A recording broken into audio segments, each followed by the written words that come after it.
بشتغل ميوزك بروديوسر وساوند ديزاين. ميوزك بروديوسر بعمل موسيقى للاعلانات والافلام والكرتون، وساوند ديزاينر بعمل ساوند افكت للكرتون والاعلانات برضه. اتعلمت ده بقيت احسن بالظبط. ده ليه علاقة بدراستك أو يعني؟ لا، البي اي اس.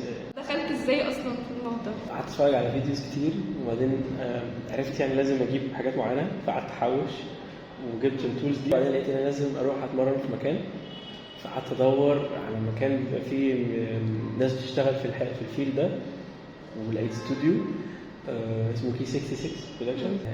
فرحت بقى خبطت عليهم وقلت لهم، لقيت في صاحب المكان اسمه ساري هاني، فقلت له انا بعمل فيديو اديتنج وموشن جرافيكس، ممكن اشتغل معاك. فشفت الحاجات دي، لقيت ان هم كانوا محتاجين زي حد يشتغل السوشيال ميديا وكده، فقلت دي حته ادخل منها واشتغل بيها الحته دي. فرحت لهم خبطت عليهم قلت لهم انا بعمل كذا، ممكن ابقى انترشيب عندكم وفي المقابل اعمل لكم حاجات للسوشيال ميديا.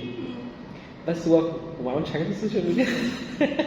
اول ما ابتديت قعدت بقى انا ايه عامل زي البيبي، عمال اشوف بقى بفهم ايه الحاجات دي، وكانت مخي كده على طول بقى بشوف كل حاجه، احاول يعني القطها وافهم بيتعاملوا ازاي.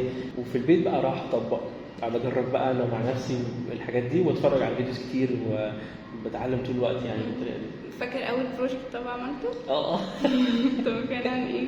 كان في جبت مشهد من فيلم فورست جامب، وكان في الريشه اللي بتطير دي في الهواء، وقعدت احاول الف ميوزك عليها.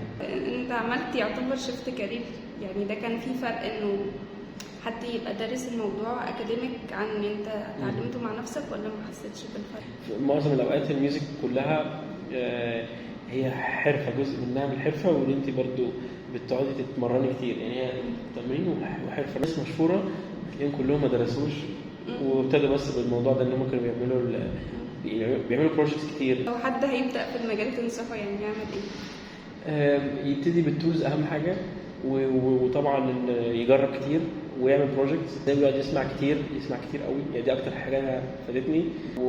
واحاول انا اطبق نفس الافكار بتاعتهم، واسرق التريكات من اللي هم بيعملوها، واتفرج كتير واتحط تحت ضغط، واشتغل مع ناس في الفيلد نفسه، يعني اشوف حد يبقى زي اسمها بيبقى منتور ليا يعلمني، فافهم بقى اكتر هو بيعلمني ازاي، وافهم التريكات اللي عنده. طول الوقت اقعد اشتغل بروجكتس، يعني الصراحه دي اكتر حاجه بتعلمني ان انا اعمل بروجكت، في نفس الوقت انها بتساعدني اشتغل على السوشيال ميديا اللي هي حاجتي مثلا، او اسمي كبراند او كده، ان انا اقعد اعمل بروجكت كتير وانزلها عندي، او اعمل افكار جديده. فالحاجات دي بتجيب لي قدام شغل. في ناس كانت عايزه مني شغل عشان شافوا فيديو انا عامله وعجبهم. لو حد لسه هيبدا يعني في افريج سالري معين هو يتوقع انه هياخده، ولا لا؟ يعني مثلا انا اول ما ابتديت كان عشان كان انترشيب، فما كان بقاش فيه فلوس في الاول، وفي اوقات ساعات كنت بقعد اصرف شويه على الموضوع عشان لسه اجيب ايكويبمنت بقى، تصرفي شويه في الاول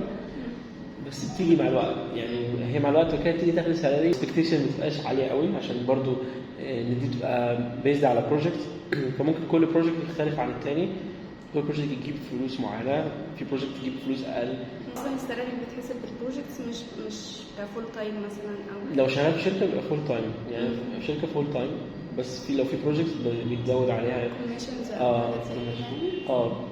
بس في حاجات بقى انت مع الوقت بتبتدي تحطي البرايس بتاعك. مثلا هبتدي مع ده عايز اعمل بروجكت مع شخص معين، فاروح مستعد اضحي ان انا اعمله من غير فلوس عشان يعني انا مثلا في ITI كنت رحت عملت الناس الميوزك بتاعتهم وساوند افكت، وكان هو بساعدهم، ما كنتش عايز فلوس. قدام بقى الناس دي بتاعت تشتغل في الاندستري، فلما يجي اي بروجكت ولا حاجه يقولوا لي عايزين. شكرا.